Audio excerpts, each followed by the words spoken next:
everyone. Welcome back to the Deconstruction Zone. Danny, I have a question for you.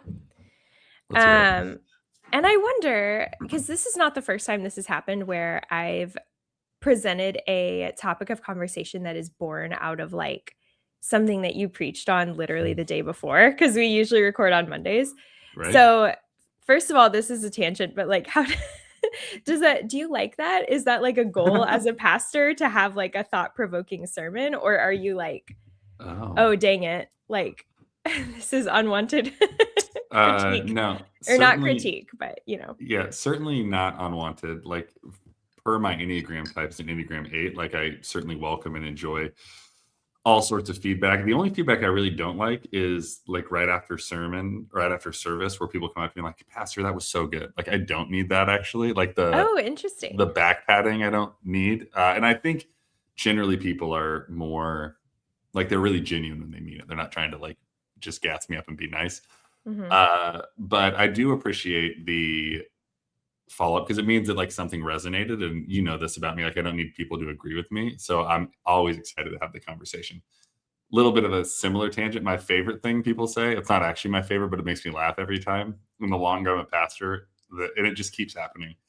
Is I just preached at a church I used to work at a few weeks ago while I was still on vacation, and someone came up to me and was like, "You've gotten so much better," which is such a backhanded compliment, and it makes me laugh every time someone says it to me, Yeah. and I just can't stop laughing when that happens.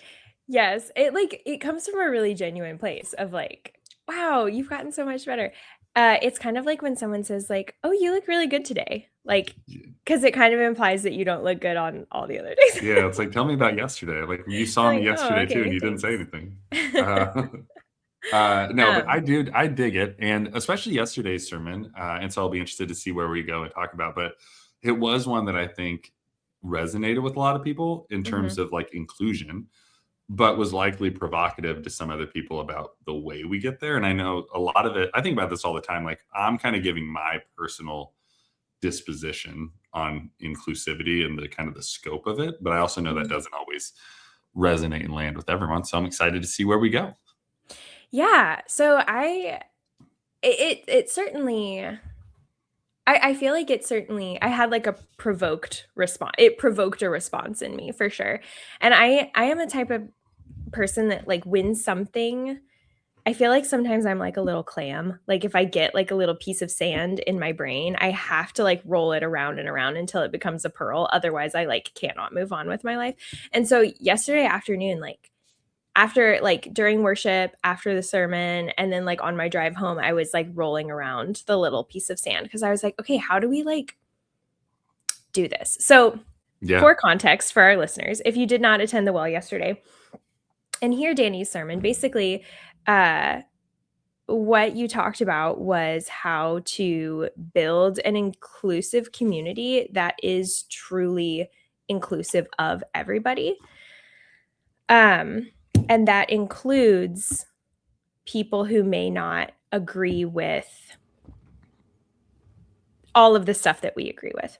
And I think that the well Yeah. does this really well in a theological sense. There is a pretty wide diversity of thought in people that attend the well. But what it made me think of was kind of there will be these quote unquote differences of opinion that actually boil down to like bigotry. So someone Yeah. saying, um, well, I think it's fine if people live a gay lifestyle, but I just don't agree with that. And it's like, okay, well, that's actually homophobia. That's not a difference of opinion. Um, or similarly with, I would say this extends to women too, of saying like, oh, well, I believe that God made men and women equal, and they're equally valuable, but men are the only ones allowed to lead and teach and Right. be in charge of anything, and women are mostly for making babies. Like that, okay, that's misogyny. Like that's not a difference of opinion. Yeah. And so I was thinking about this because what I would like to dive into today is how do we create an inclusive space that truly is inclusive of everybody, but does not inadvertently create an unsafe space for marginalized populations? Yeah, I think that's such a good question and really at the heart of what I hope the Well is doing. Um, but I do think there's like an interesting I'm going to workshop this as we talk out loud. So I Yeah, don't know if I love where I'm going, but I think I believe where we're going. And so, cool. uh, so part of what you said was like, how do we create a space for people where all people are welcome? But like, certainly we don't want to like elevate harmful, bigoted, hateful ideals. And so, say a Mhm. white supremacist comes into the church, we're not going to create space for that ideal, though we might create space for that person. And so Mhm. the question, I guess, in that is like, well, what does that look like? And so I think you said this underlying, like, not all theologies or ideals are created equal, and I think not all of those are welcomed at the Well. But one of the things that I want us to do is create a space where everyone can come into church and be challenged. I think that's one of the things the progressive church often loses is actually challenge. Mm. Like it becomes so inclusive, but then it doesn't really become inclusive. Like most inclusive or progressive churches are a monolith of a type of person. And so really they just become like echo chambers of queer people. Or like a lot of Yeah, progressive churches, like echo chambers of silver haired 80-year-olds who want to be inclusive of queer people, don't have a single queer person, right? I think we've talked before about like quote unquote progressive fundamentalism too, where like Yeah. I think this is a phase that like I certainly went through in my deconstruction of like, oh well, I deconstructed and I found all this greatness on the other side. So now everyone has to deconstruct and everyone has to let go of these old beliefs, and you kind of become an evangelist for deconstruction and for Yeah. progressive Christianity in a way that mirrors how I certainly used to behave as an evangelical Christian, but with this just different um theology plugged into it. So I Yeah. feel like I get that vibe a lot from like progressive churches as well too. Yeah. And that can definitely be a turnoff for people. Even when I started this podcast, I remember talking to people that were like very progressive in deconstruction, but they came out of hardcore evangelicalism. And my Mhm. initial thought was like, these are just the same people, but kind of wearing a different uniform. Like they're the Totally. same stuff. So, um, but to your question, like, I mean, yesterday I kind of made the claim and argument that the table has always been expanding from like Abraham to Jesus. And then in Acts, there's tension about Gentile inclusion. And kind of the argument is that there's still inclusion happening. But there's a couple of like non-negotiables that have happened in that, like loving God has always been a negotiable or non-negotiable for the nation of Israel in the Bible, not the geographic nation we talk about today, but the nation of Israel in the Bible, and then Jesus, and then loving your neighbor as yourself. And this happens in Acts as well. And so I think one thing that I think inclusion isn't separated from is like non-negotiables. And so the Well does have non-negotiables. We have our mantra that your seat at the table can't cost someone else theirs, but the non-negotiable in that would be that you claiming, so like a white supremacist coming into the church, they would, by showing up as a person, not potentially taking a seat away if they're interested, curious, and open to being challenged, but if they brought their theology and ideology of white supremacy into the space, they'd be immediately taking seats away from people of color and others in the room, just by way of like propagating their ideas. And so that person is welcome, but those ideals don't line up with us, Mm. and who we are. And I was just on a retreat with our staff and we're talking about certain things. And this wasn't actually about inclusion, but I think it maybe applies. Like one of the things that they said was constraints cultivate creativity. And I think constraints like they define community. So like a community has to have some Mhm. constraints to it. Um, and in this context, you're saying like if you have constraints, you're going to be more creative because you know what boundaries to stay inside, and you're not going to try to do things that aren't who you are. I think it's somewhat similar in terms of community. Like our constraints are your ideologies and your theology cannot be harmful to other people. And to the end of it, your theology thinks queer people are a fraction of a person or can't exist the same way like a straight person can. Like Mhm. that's not going to be welcome. If you have an ideology that says like white people are supreme, like that's not going to be welcome. If you have one that's certainly like misogynistic, like that's not going to be welcomed. And so I think the constraints are what actually allow our community to be as inclusive, but I don't know that we always think of it that way. Does that make sense? I mean, it does sound like I'm Yeah. talking out of both sides of my mouth a little bit as I'm hearing it, but I feel like I understand what I'm trying to say, but I don't know if it's coming across as clear as I'm trying to say. No, and this is why I had to like roll that like pearl around in my head for so long yesterday, because I kept like running into these walls of like it, and it's that we were talking about this a second ago, that like tolerance paradox that I believe to be generally a bad faith argument against Yeah. Sorry, tolerating spaces. did we talk about that once we press record? Do you want to hit that again? I think we talked about that off mic. So yeah, Yes. let me let me get into that a little bit. But this is like something that I've seen presented in like politically conservative lines of thinking. Okay. And I think that it's a logical fallacy of like, oh, well, you're tolerant of everybody, then you should be tolerant of my bigotry. And it's like, well, you're Yeah. not, we don't tolerate your intolerance. That's the like paradox there. Yeah. I think it's a bad faith argument. Because it's always kind of the way that I've seen it argued, like by real people, is always this kind of smug, like, gotcha, like, haha, Yeah. you're not as tolerant as you thought. And it's like, well, again, you're arguing that I allow you to hurt my friends. You're arguing that I allow your actions and words to harm the people that I care about. Obviously, I'm not going to tolerate that. Like that's different Yeah. than being like, I think it's fine that you have a girlfriend. You know, like that's Yeah, different. right. So yeah, and I feel like I at least come up against this a lot when thinking about building an inclusive space, because sometimes like whether or not a theology is harmful or a set of values and beliefs is harmful to other people is a little bit subjective. And Mhm.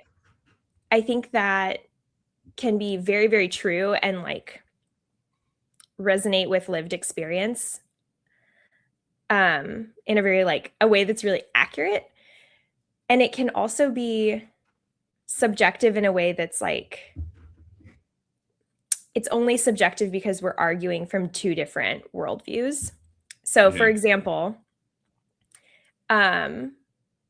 evangelical churches that I have belonged to in the past have been intolerant of homosexuality, and that is packaged and presented not as harm or hatred, but as a form of love, because Right. the worldview that they're coming from is, if this person continues down their path, they are going to wind up in hell and be tortured forever. So isn't it loving to be really hateful to them here on earth?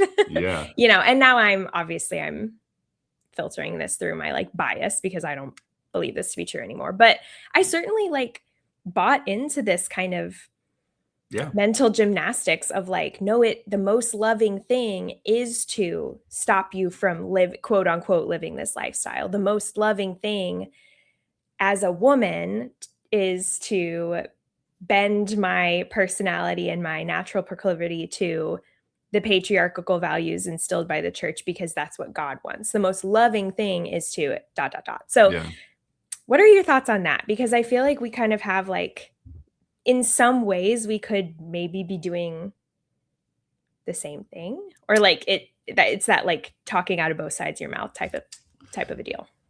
Yeah, well, that's why. So the message was like, I mean, for the relatively long. We're about 30 minutes yesterday, maybe a little bit longer at the 10:45 because everyone was so chatty. It took me forever to like get everyone to stop talking. But that was one of the reasons I said this at the beginning. You were at the 10:45, right? Mm-hmm. I said this is kind of like two sermons in one. Did I say that? So yes. I'm going to go through, and that was one of the reasons. So the first half was like hitting the clobber passages, and so. Yes. Sodom and Gomorrah and the Levitical passages 18 and 20, Romans, Corinthians, and I picked one from First Timothy that is not often lumped in, but I think Paul's is starting to become more popularized as a clobber passage, but it's not traditionally been one of them. And the reason I hit those, I could have very easily just gone into, let's talk about Acts 15 and the Council of Jerusalem and how the table has always gotten bigger. And the first conversation was about how God said to Abraham back in Genesis, like, you're going to be a blessing to the nations. So not just about Israel. And then in Acts, they're renegotiating this. Like, did God really mean that? And trying to extend the table. And does God's law matter? All that kind of stuff. But the reason that I hit on the clobber passages first was exactly, I think, for the reason you just said, was I wanted to make sure people understood that the theology we've built around loving our neighbors by keeping them out of hell is a logical, like, it's a theological fallacy, right? So I wanted to, because I think if that was true, like if I was trying to love you out of hell, I actually do think that would be the most loving thing. Like I would agree with that. Like if I knew you were on a one-way path to eternal damnation, whether you believe in that or not, but like if, say, let's in this world say that eternal separation, damnation, fire and brimstone, whatever you want to conceptualize, that was real, and I had the pathway to keep you away from, like, I think that would be loving, personally, to keep you out of that. But the reason I hit all the clobber passages is we've built a theology around what sends people to this bad place that is generally not also substantiated by scripture, but the pathway to get there by way of being queer is not also supported by scripture. And so that was why I wanted to hit that, because I think that the second, third, 2/3 of my message, whatever it was really about the generalized idea of inclusion. But I wanted to root it in how we have, and queer inclusion is just one example of this, how we've used the Bible as a weapon to control people. And the control was saying, do what we want or go to hell. And scripture never really pushed that. And so I say that all to say, like, I think that it could be loving to try to keep someone out of hell if that was a real place that people were going. But I think that what I tried to construct the argument of the message around is to say, hey, actually, the things that people told you are going to send you to this bad place is, as you said, a kind of a bad faith argument that is not backed up by scripture. And I think the same thing could be said, being a woman pastor is not a salvific issue, even for really conservative people. So most conservatives don't think that's going to send you to hell, even though it would really annoy them. But the same thing is, like, it's suppressing the image of God within people. And so we need to allow that to happen. And so if I was doing a sermon on that, which we've done before, we would look at all of the misappropriated scriptures that have been kind of twisted over time, which we'll probably do during the series, to subjugate, silence, and oppress women. And then how can we get around that? Same thing with people of color. I'm actually preaching this coming weekend. It'll be 2 weekends after this is released, or the weekend before this is released. But I'm going to be preaching about violence in scripture this weekend. And like, I'm a pacifist. Where do I get that from? But then how do we navigate violence in a violent world? And so we're going to be talking about that kind of stuff. And so, but my general approach is to not throw the baby out with the bathwater and just be like, the Bible's a fairy tale, so we don't need it. But to say, how have we misused this thing and created like a monster in the closet that we're sending people to if they don't stay in line? Does that at all get at what you were kind of driving at? Or did I No, I think so, for sure. I think that, like, and it makes me think of a lot of like real life things that this kind of concept also applies to. So one of the like evangelical arguments for loving people out of hell is parents and children. So like children want to do things that are like not in their best interest. Like children want to eat only cookies all day and then not understand why they have a stomachache at night, like that kind of thing. Which I think is really belittling and demeaning to like real adult people. And like actually kind of a crazy comparison, but I've definitely heard it. It positions the church as the adults in the scenario that have like the truth, that have the bigger picture. and leading children who are naive and uninformed away from something that's actually going to hurt them. So like I don't think that it's a great metaphor when we're talking about like two groups of adults. um, but it is true about children. Like kids, I work with kids professionally. They don't always have their best interest in mind Yeah. with their Yeah. actions. Like so there is an element of truth to it. I don't think that the metaphor is, airtight. Um, but I understand that is like a real thing that happens too. Yeah. And then I think that yeah, the Bible being used as a weapon, something that like also kept coming up for me when I was thinking about this is like when like I kept thinking about like, okay, if we have I just kept thinking about like power structures and power dynamics. Okay. We have like a very clear there are several groups that are like the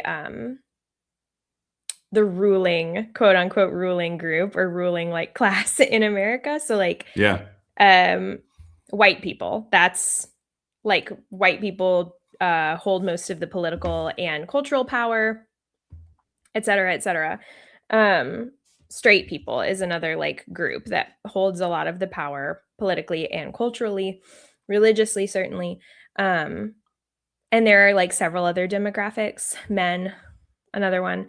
And so like if you have an individual, so like let's say like a hypothetical white supremacist comes to the well Yeah. and holds all of this kind of like cultural capital, I feel like it's almost like osmosis where like the power would like they would automatically come into that space with more power than a queer black person who attends the well. They would for And sure perceive that they do, and, like, just by yes, perception of confidence, they would carry it in a way, like, what I think yes. I hear you saying too is, like, I notice this when any white dude walks into the room, they feel immediately safe and comfortable. Mhm. When anyone else, like a person of color or woman does, like, they might be really confident in themselves, but they're still a little bit more reticent because 'cause they're not the white guy is not usually negotiating their value in the room. Yeah. Yeah, I was talking to a coworker recently about, she was saying her husband noted after they had kids that he feels like way more protective and more like on guard and stuff now than he did before they had children. And me and her Mhm. were kind of saying like, well, that's because you probably never had to pay attention to like your surroundings ever. Like you just would walk around and go through the world like because she was saying like, I don't know, like I definitely pay attention to our kids and like when we're out in public, I am taking care of them and making sure I know where they are, but I'm not. She said she didn't feel that same shift. And I'm like, he Yeah. probably just didn't have to pay attention before. And now he does have to pay attention and he's feeling that. Can I tell you Um, a story about me confronting this tension and my own privilege and, like, yeah. lack of awareness? So just this happened, like, last week. So, Annie was coming back, my wife, from, field hockey practice, and, um, we were gonna get a bottle of wine, and so I, like, said, "Look, this is where I would go." It's, like, this liquor store just, like, really close to us, but it's, always kinda, like, peppered with a group of people that are maybe unsavory or whatever, Mm. around it, which is like fine, doesn't bother me. But she like called me and she's like, "Did you send me to the right place?" And what the conversation was, she's like, "I just don't think you think about what it's like walking to the space as a woman versus a man." I was like, "I've truly never thought about it. Like, I know these people here, they're all nice to me. I've like talked to the people outside, but like, Mhm. I'm not. I walk into every room believing I belong into it and believing I'm safe in it." Mhm. And in the parenting analogy is great. Like I'm like way more, I'm like really confident as a person, and I'm like way more of a helicopter parent than I thought I was going to be because there's a little bit less control, and I'm like more aware of the dangers of the world now that I've forgotten about now that I've kind of secured my seat. So, but I just Mhm. watched that. Like I'm like I try to be really aware of those things. And even in this was a simple like go to this place. This is the fastest place to get a bottle of wine if you want one. And she Totally. was like, "Well, this was something that would work for you." And it worked. She went in, she got it, nothing happened, and it was fine. But she's like, "I just this is a different interaction for you than it is for me." Yes. Yeah, very much so. Yeah, I've had similar discussions with my husband too of like oh, I have a list of like 17 things that I think about before I leave the house every time I leave the house. And you have a list of like one, which is, am I wearing clothes? And like, Yeah. that's it. And Like, then am all I the things wearing, I forgot when I left, right? yeah, like, am I wearing clothes and shoes? And is my phone in my pocket? Like, that's all you have to think about. And I'm like, okay, like, where are we going? What time is it? Is my friend going to get there at the same time? Like, where can I park? Will it be street parking? Is it going to be like, it's all of this stuff that I'm like, boom, boom, boom, boom, boom. Yeah, right. So I think like we can't leave privilege out of this conversation either. Sure. Because I feel like too, like sometimes this kind of, and maybe this is just really cynical of me, but I almost wonder that if like bigotry of that type, so like if a white supremacist started going to the well, would that be like infectious somehow? Like Yeah. would that like I don't know, that kind of like cultural capital and privilege impact the culture of the well just from a person who is there holding those beliefs? Like, is that even true, or am I just being like nervous?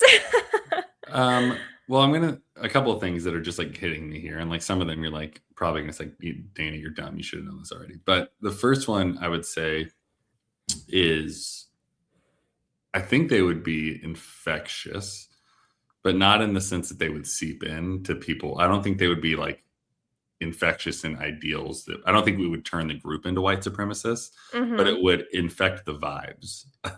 Yeah, that's kind of what I'm getting at here. Yeah. Like it would change the dynamic of the group. The dynamic. Yeah. Yeah. So, but then the other thing that I was thinking about is like my message was, I think, from my perspective, on point for where we need to go. But again, I'm the straight white dude standing outside the liquor store that's like, I don't care about going. So it's like, it doesn't cause me as much tension to say this is an inclusive space for everyone. And so in this hypothetical one, I would say like it always costs something for someone to come into the space of any kind. Like it's going to cost that person something, and it might like pull a little bit out of the room, but not always in a bad way. But like it takes social capital to engage with someone. And so we've had hardcore conservatives, we've had MAGA people, we've had, and some that have changed their mind and others that have left over time. Yeah. And so the route I would take would be like, hey, I want to sit down with, if I knew this to be true about them, I would be like, let's sit down and talk about this and really set again the constraints. Like I like want you to know that I think your beliefs are not just bad, they're sinful. Like the idea that you're better and like all I would have no problem confronting those and leveraging my voice, my platform, and my privilege to do that. But I would also, and I always struggle with this of saying like you couldn't come because of this, because my belief is that they would change, but I would probably, as the lead pastor, try to spend time having conversations with them outside of the church, which I've often done with people in that. And we even had this conversation. We had a board meeting yesterday for the church, and someone asked about like social media policy, and not in like managing people, like saying, hey, post this and don't post this. But he wanted to know my policy on like the hate comments that come through, because he's like, is it better to take those down so they're not harming our queer friends?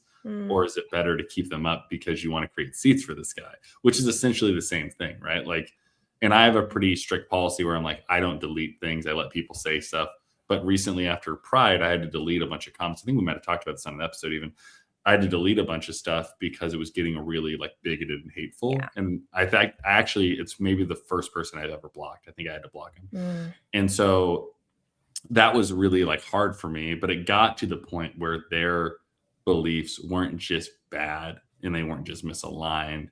They were eroding the dignity of other people and chipping away at people's seats. And so that's like, again, talking about boundaries and constraints, like that's mine. Like your seat at the table is there until it starts taking other people's seats away. And that's what the tension I personally try to like navigate and manage. Yeah, I think that, and this is another thing that we kind of like talked about before we started really recording. The place that I kind of landed yesterday as I was thinking about this is that there has to be an expectation of change and transformation, and not in a punitive way, but just in a way that like over time in our life, we change and we grow. And I think for a space to be truly inclusive, there has to be an expectation of that. Otherwise, you just have a bunch of people that are being stubborn and refuse to like open their worldview to let anything else in, which doesn't sound like a community to me. Yeah. So I think that that has to be like an important part of this conversation, is that like change and transformation, and like it's so corny, but like the transformative power of like love and compassion, to like there has to be an expectation of that. Otherwise we are truly just setting up like a playground for Yeah. privileged, bigoted people to come in and hurt Yeah. marginalized communities, which is like, I know that's not your heart, and it's certainly not Certainly mine not mine. either. And so I feel like, but then, oh my God, like this is the thing. I like bounce back to my time as an evangelical of remembering when we would say, like, oh, yes, like Jesus wants you to come as you are, but not stay as you are. And like there's that expectation of transformation, but it's into the model of the perfect evangelical who like Yeah. dresses modestly and submits to men and doesn't party on weekends. And so I'm like, God, there's this ugly version of like what I am presenting here. And it feels like it's this like evil twin of like what I'm proposing for the well. Yeah, I mean, I think you're right. I mean, it's what's the old fable, Dr. Jekyll and Mr. Hyde? Is that the? No, It's like totally. it's a little Yeah. bit of that, right? It's that, and like as you were talking, I was like, I agree with evangelicals on the need for transformation. That's like the one thing I think we can agree on. Totally. And I look at the Apostle Paul, like his transformation was from murdering Christians, and I mean, you could argue bigot, whatever you want to say. Like he was out to get this group, and he was transformed. And what that story often misses is he went away for like years, months at minimum, but some scholars think like years before he entered into ministry. And that was to like rebuild his reputation and his credibility and his trust with people. And even when he got back in with the apostles, they didn't immediately trust him. They didn't immediately welcome him in. There was always a little bit of distrust. And over time, they came to trust him. But like, I take that as a great story of transformation. And I think as a progressive Christian, I believe in transformation. The question, I think, is transforming to what? And that's where I would disagree with evangelicals. Like they would be saying like, we want you to transform to a version that I just don't think scripture supports. But I do think scripture is like, hey, reject sin and brokenness. And I think there are certain parts of sin and brokenness evangelicals and I agree on. Idolatry and wickedness and violence and even sexual immorality. Like I have views on what I think is sexually immoral, what is a good sexual ethic. I think some evangelicals would be like, oh, you just think everything goes. And like, I don't think that. Yeah. And by some of my really progressive friends, I'm pretty conservative in my views, other than the inclusion of queer people. So, but I do think that's where I would agree. Like the idea of transformation is really essential to the way of Jesus, and specifically the way of Jesus that we rally around at the well. But I think the question I ask is transform to what? And mine is always to the commandments of loving God with all your heart, mind, soul, and strength, and loving your neighbor as yourself. But even in that, there's a little difference. We go back to what we said. Like they're like, well, I'm loving you by praying the gay away. Yeah, totally. And so then that's where I go to these clobber passages and say like, well, the story I'm reading in scripture never told me to pray the gay away, friends. And the scriptures never told me that my female counterparts are separate but not equal. It never told me that people of color ought to have their own community church and they couldn't be parts of white people's churches, or that they can't inform and shape the overall church, right? Like there's just a lot of things. Like I would actually say, and I just saw another friend of mine say, it's like white supremacy is pretty baked into evangelical Christianity, modern Christianity, even like evangelical. Very much so. Yeah, I think evangelicalism even undersells it, because go back to like Martin Luther, like guy that big Reformation, pretty big anti-Semite, also based in some level of like white supremacy. And so like there is this idea that this has been a part of the evolution, and the untangling of it will be increasingly messy and complicated because it has entangled itself into things that seem like eternal, and they're just not. Like, we're just talking about them for 300 years, and so that means my grandma's grandma wasn't alive for that, and so it's like that's the origin story that's been passed down to me, you know. So I do think that it's hard and it's messy, and that's what I think makes The Well in such a hard and unique place, because I think we're trying to do something that many churches aren't, which is trying to be inclusive in a way that is not just like performative to one group of people, but saying that we actually think the transformative gospel story can be accessible to all people, even queer people, even white supremacists, even whoever, but all of it requires some level of transformation, even for our queer friends. Like, everyone's being transformed. It's not like you get a rite of passage just by being whoever, you know? So it's entangled and messy for sure. Yeah, it absolutely is messy, but like, that doesn't mean it's not worth engaging with. And it doesn't mean it's not worth trying to like pull off. While you were talking, I thought of two things. One, I didn't even know that Paul went away for months, if not years, to have his change of heart. And we don't have time right now to get into my disdain for Paul.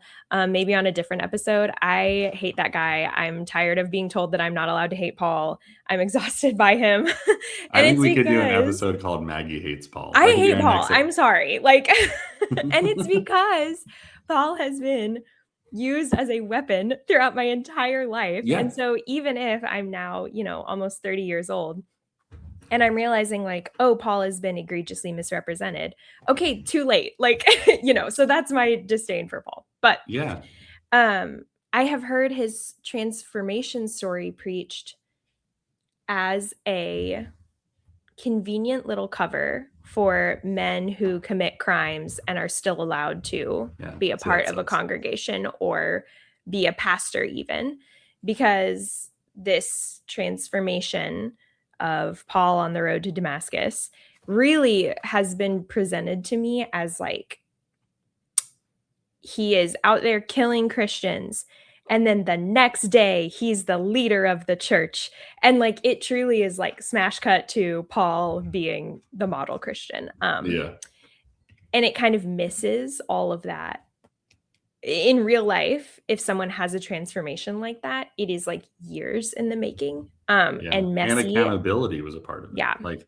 Like he went to Ananias's house, and like, that guy's like, I don't want to be with this dude. Like, he sucks. Do you know what he's doing? And so like, he's pissed about it.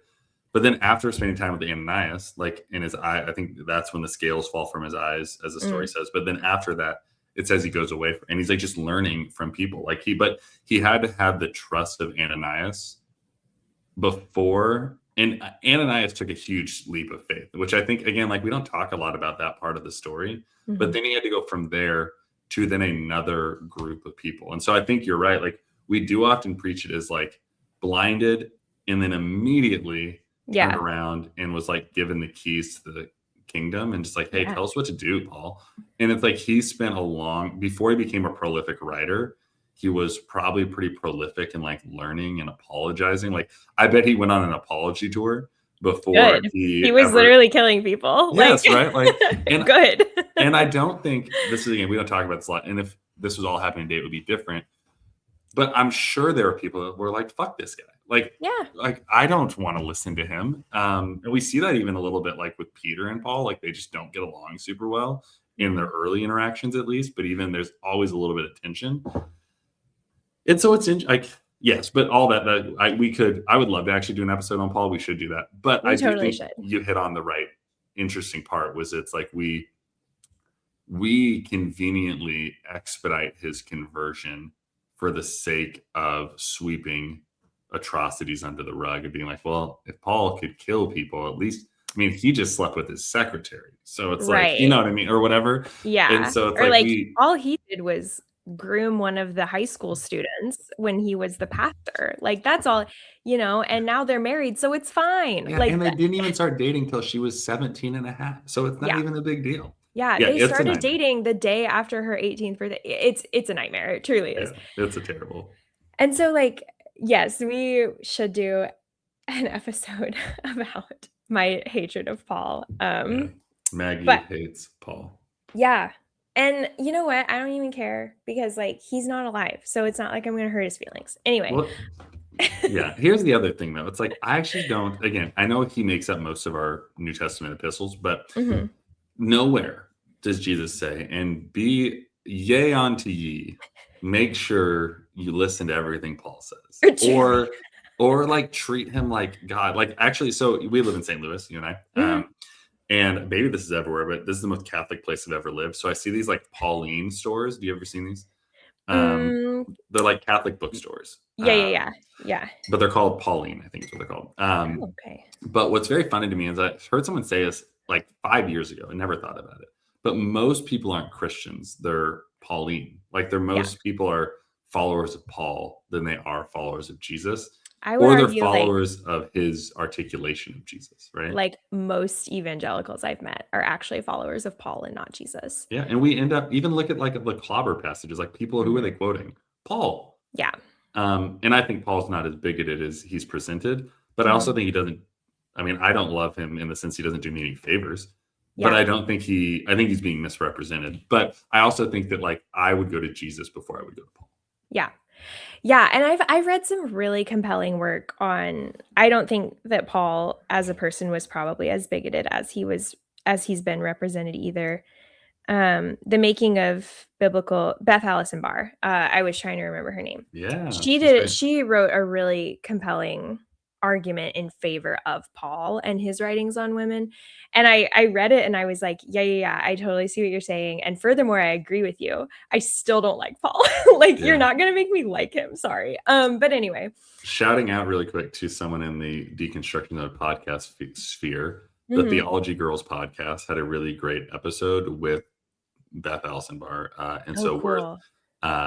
Worth just like looking for anyone listening. If you've not listened to it, Maggie, you should listen to it. But anyone, it's a really good episode. They do a good job there. Okay, sweet. I was thinking, we got off on a tangent about Paul, but I was thinking about that. Usually the time that transformation takes is really glossed over. And I've even seen this just like anecdotally in my own life. Evangelicals, when I am describing a hurt or an injustice that's been done just personally, they'll be like, well, you got to forgive him. I'm like, today? Like right now? It takes some time to change. It takes time to transform. Certainly if you hold such like insidious and sinful beliefs like white supremacy or racism, it takes a really long time. And I think that's something that's glossed over in this conversation a lot. Yeah. And then the second thing that I keep thinking of is that like, just because this kind of goes back to your like throwing the baby out with the bathwater thing, just because categories are made up doesn't mean that they're not important. And I would go so far as to say like, just because something is made up doesn't mean that it's not important. And so like when we have these conversations about inclusion and about different isms and different types of like ways that we categorize people, it's really easy to just throw everything out and be like, well, categories are made up anyway, so who cares?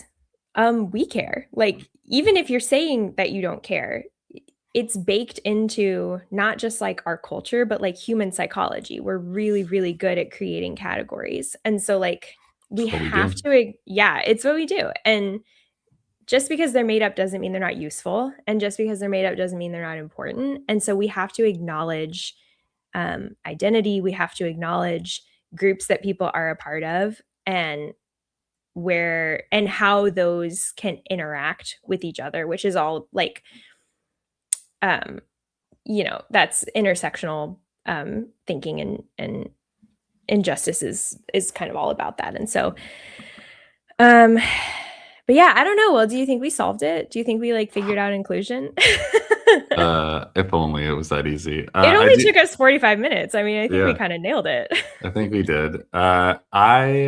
So here's what I appreciate about this is that I think that the solving of these things is done in conversation. And I think that as dumb or idealistic or as naive as it makes me, like I really do think everyone is transformable into a theological disposition that I think represents Jesus, and moreover, I think Jesus would be proud of. And I never want to like draw the line short of that person, whoever that person is. I spoke at a youth conference a few weeks ago. I spoke at a different church, and all of them, and this message actually at the Wild just yesterday, all three of them have kind of been about this. Like, who are they, and how do we not exclude them? And really, in retrospect, I did not know that was the three sermons I was writing. Just like kind of looking back, I'm like, oh, that's really interesting. They were all kind of on the same thread, which tells me something. But I think that it's not without like a lot of broken eggs, I guess. Knox and I are we just started watching all the Spider-Man movies in preparation for the new one. Oh, fun. And so we are 1.5 into them. We have to watch 7. And so we started with the Captain America Civil War. Because that's the introduction of the Tom Holland Spider-Man. And in this, I'm going to do a little bit of spoiler here really quick, but like at the beginning of the movie, Tony Stark goes up to this woman in the elevator and she's talking, and you come to find out that her son was killed in like an Avengers collateral damage in like an Avengers. Yeah. They like saved the day, but killed her son. And the whole tension of the movie is like accountability and all these sorts of things. And she makes a comment about like, well, the person with $1 billion can break as many eggs as they want. And I think that's a little bit of the tension I hold is like, in the economy of privilege, I'm wealthy. And so I can't really make the decision of how many eggs are broken. Like I really need to be a lot more careful. And I think that's the burden I carry in this. It's like, certainly I want everyone to be included, but I can't break the eggs of everyone I want. Like there can't be collateral damage if we're doing this well. And I think that's what I really appreciate about the conversation you're bringing up, and why I really like. I cried during this movie, which was funny. Like I've never watched it before, and I was like, I actually felt some of the tensions. I was like, man, like these people all want to do the right thing. And Knox and I were talking about like, who are the good guys? Is it Team Tony Stark are the good guys, or Team Captain America? I'm like, they both think they're the good guys, and they both are the good guys. Depending, like there are people watching this that are like, Tony Stark is right, and there are people watching this, Captain America's right, and people in the middle. But I really resonated with that. Like if you're wealthy in economic, like Jeff Bezos can break whatever eggs he wants because he's financially very wealthy. I can, if I wanted to, break a lot of eggs because I'm privileged, wealthy in that regard. So that's a burden I try to carry. And I think like inclusion can't be one by way of a lot of collateral damage. Like it has to be something that like my queer friends shouldn't foot the bill for the white supremacist or the homophobic guy that's on his way there, though I certainly want him or her to get there. But it shouldn't be by way of like a queer individual being like, oh, I'm going to stop going and believing I have value, but I'm glad they got it now, you know? Like that's an egg I don't want to break. Something I love about you, Danny, is that you not only acknowledge that this exists, but that you are actively trying to combat it. And I like see that in the way that just you talk about things as a person. So keep doing that. I think it's awesome. And like, yeah, as an adult woman, I have had to explain to men my own age many times the concept of like fridging the girlfriend or fridging the wife, like in a movie of like, it's that broken eggs idea of like a female character is written and then killed off only to propel the male protagonist forward and for no other reason. Like she truly does not have any other reason for existing. Yeah. And so like, yeah, we can't create an inclusive space that is supposed to be like a hospital and nursery for former white supremacists and make marginalized communities foot the bill. Like that is not fair. And it would be really easy to fall into that. And so let's not. Let's not. Let's not. I think that can be maybe that's our benediction at the well. Let's not. Let's not. Love that.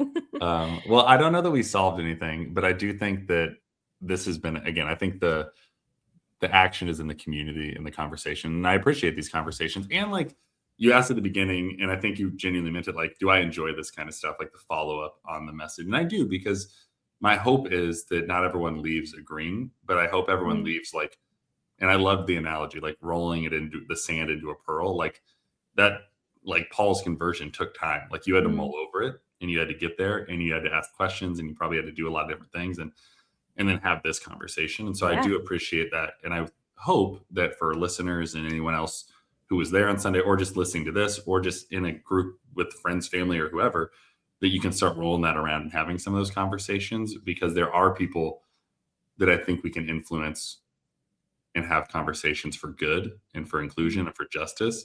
But it won't happen overnight. And that's something as an Enneagram 8, I always have to remind myself, like the slow game of conversion. I guess I don't know a better word, but the slow game of like moving people over to a more inclusive framework I've at least not experienced it happening like that. Certainly not. Yeah. Well, cool. Next time we can talk about why I hate Paul. I think we've landed it. This is great, actually, from a production standpoint. We don't have to talk about the next. Okay, great. New topic. Scrap Paul. We'll never talk about him again. No, we're going to talk about Paul next week. This is going to be great. All right, Maggie, this is fun. Let's do it again next week. Sounds good.